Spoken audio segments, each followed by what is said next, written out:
وسيق الذين اتقوا ربهم إلى الجنة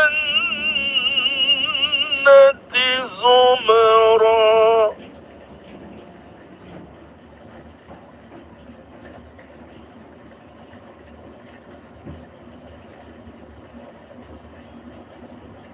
حتى